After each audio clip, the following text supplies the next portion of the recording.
It is April 16th, 2021, 4012 East Post Street, Tucson, Arizona. I, David Erickson, am with my father, John H. Erickson.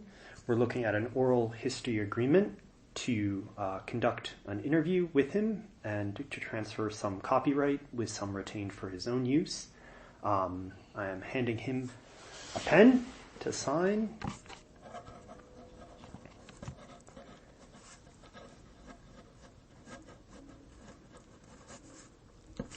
And to date.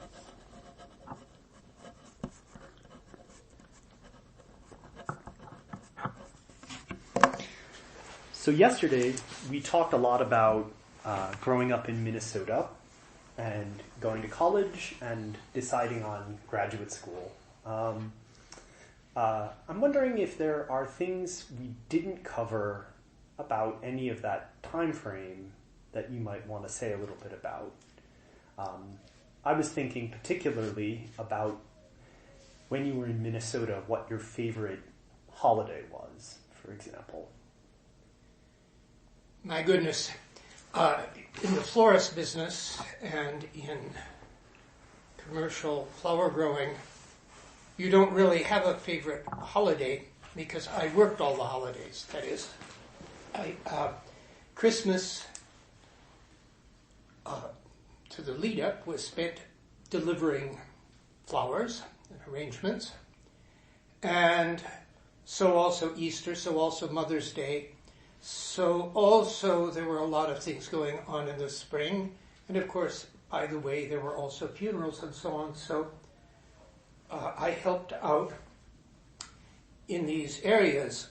Typically, we would be working rather late on Christmas Eve.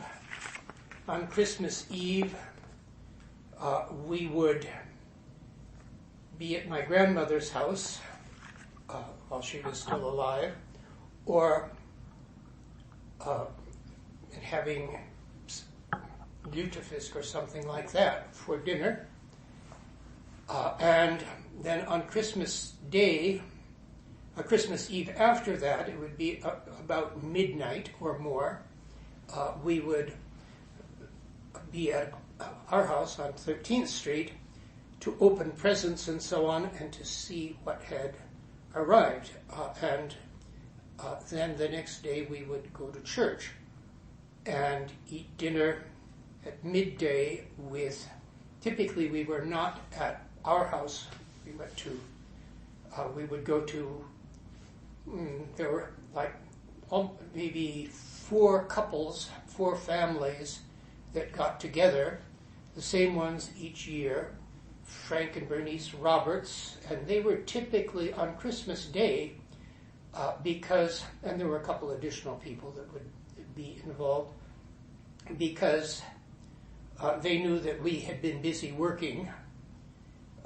And then on New Year's, it very often fell to my mother to do New Year's. I may be getting these a little mixed up because they shifted about a bit. Bernice Roberts made the most wonderful angel food cake in the world, which was always very special. That was Christmas.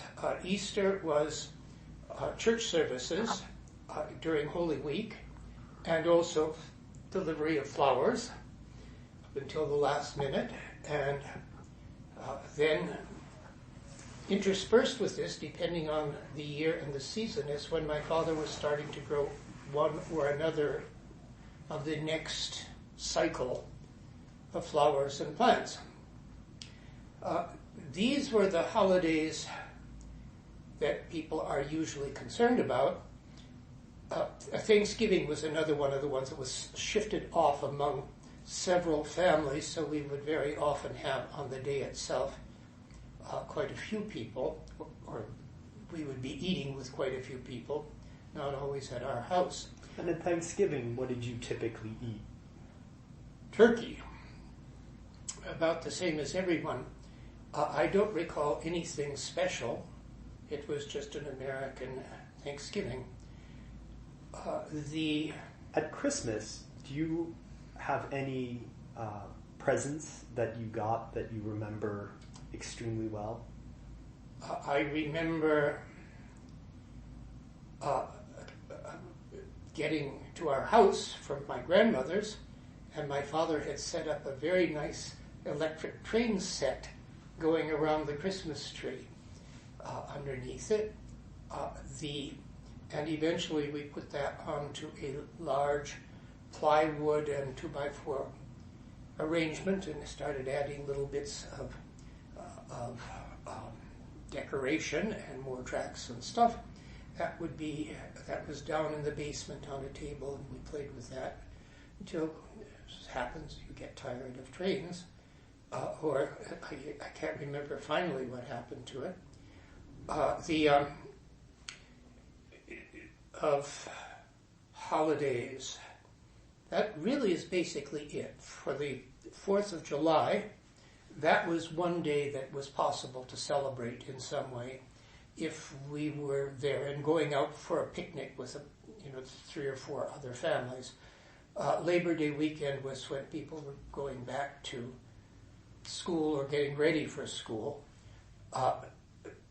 During the summers in those days, on several occasions, cousins of mine from Arizona came up and stayed with us for longer or shorter time, which was always fun for me.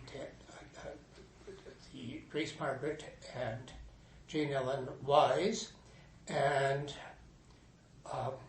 Sally Klein.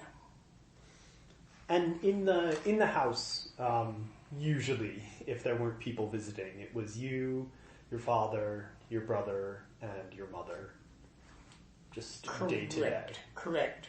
There was one little spell when my mother had sort of, let's say, re-entered the workforce. And she wanted to make sure that there was someone around. So there was this woman at I don't remember her name, who lived in the downstairs bedroom. My brother and I were in the bedroom upstairs and the room upstairs at that point. And I don't remember her name, but she made just terrible food. And so she didn't last particularly long at that. And it was when very often I didn't exactly take over, but I often would do things like peel potatoes and put them in cold water so that there would be a lot of things all ready to go when she got home and my father got home. Also, I didn't mention my employment, I believe, and here I was in many ways very lucky because a friend of mine, one of the Delk boys, I can't remember which one it was, they were older at First Lutheran Church, worked for Carl Peterson at Time Jewelry, and Carl Peterson and his wife Fern were parishioners at First Lutheran, and he was just downtown businessman, and I got a job working for him. Just they had someone working on Saturdays as long as they were needed on a Saturday, and after school. So after school, I would go to the I can't remember, it was the Scott's 5 and 10 store that had a soda fountain, have a piece of pie, and then go to work from 3:30 until 5. At 5, I would go, depending on the day and what was going on, go over to help out my father with deliveries, or anybody else with deliveries, or I would go over to First Lutheran Church to practice playing the organ, because I often had a gig playing the organ when I was sort of vaguely competent for the first service at